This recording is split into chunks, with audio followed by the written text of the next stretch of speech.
Kryetar, sigurisht që keni dëgjuar deklaratat e fundit të ish partnerëve të koalicionit Blen pas takimit me kryeministrin Mickoci, çfarë ka thënë ata për ju tani? Si i mbetet puna? Dilni nga qeveria ose nuk dilni nga qeveria? Dhe a vazhdoni të jeni apo ministri?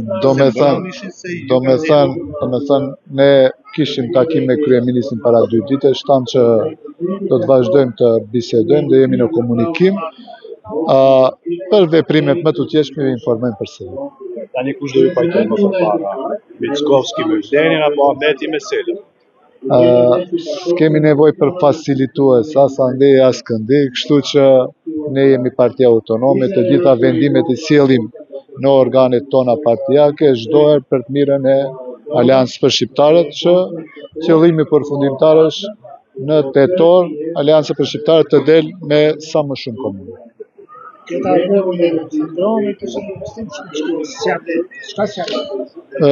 Dje kish plot reagime, edhe ekipi jon i departamenti i informimit, PR-it, më kërkuan reagime. Unë u përgjigja si ja vlen. Kjo ishte kompletat që desha ta thësh.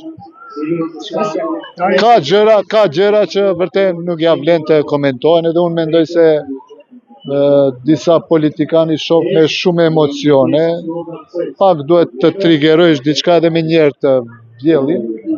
Unë mundohem të jemi kujdesshëm dhe racional kur e themi diçka që përmbahemi atyre gjërave që i kemi thënë. Realisht që nuk themi urrëtie ndaj Aleancës.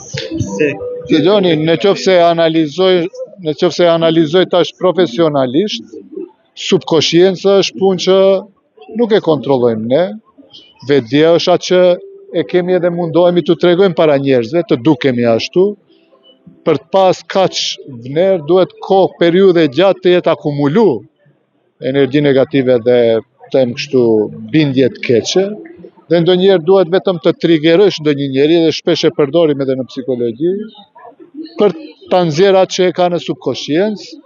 Ne nuk e kishim qëllimin as pak që ti trajtojmë ose ti nervozojmë, po thjesht e tham atë që e kemi thënë para një viti, se ne duam të dalim me listat tona të veçanta, mbas asaj 3 javë shihni rrëmuj, bile nuk janë të vetëdijshëm edhe çfarë thonë, që ato ishin që para një viti s'daleshin tu ardhë në Gostivar, tu lutë edhe tu për ullë, që ta sjellim ndryshimin, por ky ndryshim nuk është ai ndryshim që e premtuam ne para qytetarëve para një vit, fatkeqësisht. A jeni në dy karrige si ju akuzojnë? Absolutisht jo. Ne për tash kemi një vendim të partisë, edhe ai vendim është që dalim me lista të veçanta si Aleanca për Shqiptarët, kurse për kandidaturat veç nisim të promovojmë nga sonte nisim prej Gostivarit, do ta promovojmë kryetarin e shtabit dhe kandidatin për kryetar komune.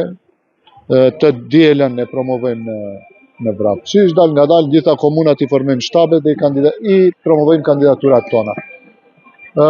Varësisht prej asaj a mbetemi në qeveri apo shkojmë në opozit, varësisht prej asaj dhe mund të kemi bashkëpunime të caktuara me parti ndash opozitës, varësisht aty ku do jemi. Në qoftë se jemi në pozit, do bashkëpunojmë me partit të cilet janë. Unë me Vlenin e shoh që nuk ka më hapësirë, kështu që e shohim si e vëm, do ta shohim. Dalja juaj nga qeveria, nuk kupton që e futni vendin realisht në zgjedhjet parakoshme. Jo, mendoj se numra ka qeveria, as që e kemi intencën atë. Shumica shqiptare me nënt deputete, opozita. E di po s'prish puna, unë mendoj se nuk prish punë, mund të ketë 1 deputet, 2 deputet që dalin prej këtyre, shkojnë te ato, ka pas lëvizje, s'prish puna jo. Unë parimisht që kam thënë, më shumë janë për zgjedhje lokale, vetë mbajnë, e pastaj shkohet në zgjedhje parlamentare vitin e ardhshëm eventualisht. Por në qoftë se kjo shihni zgjedhjet parlamentare varen vetëm prej VMRO-s. E askujt tjetër. Krejt mund kemi dëshira, po VMRO-ja në qoftë se vendos shkohet, ne patjetër e kemi ta pranojmë edhe do të shkojmë në zgjedhje parlamentare, por në qoftë se VMRO-ja nuk është për zgjedhje, kot ne mund të shprehim dëshirat e gjitha partitë. Jemi korrekt kështu. Tash ka më një vit jeni qeveri. Për çfarë jeni nga ai që ofendoa shumë? Shqiptarët shihin se nuk e kanë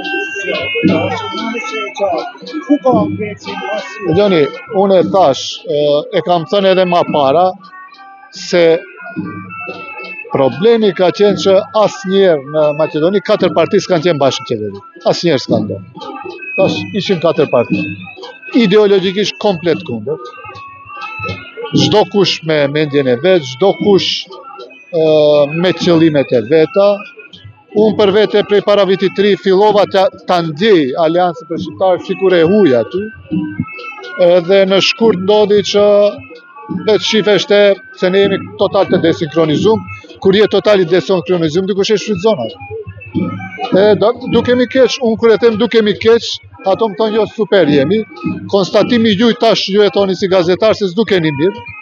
Ky është konstatim që e kam thënë para 1 muaji, 2 muajsh. Ai zbuti sela sa të paktonat kanë shpi deklaratave të kaluara që nuk ka më bashkëpunim, s'mund të bashkëpunoj me ne, kur tha, po ndoshta nëse nuk po falja. Si të duk deklarata ti? Se di, unë ju urej shëndet edhe sukses.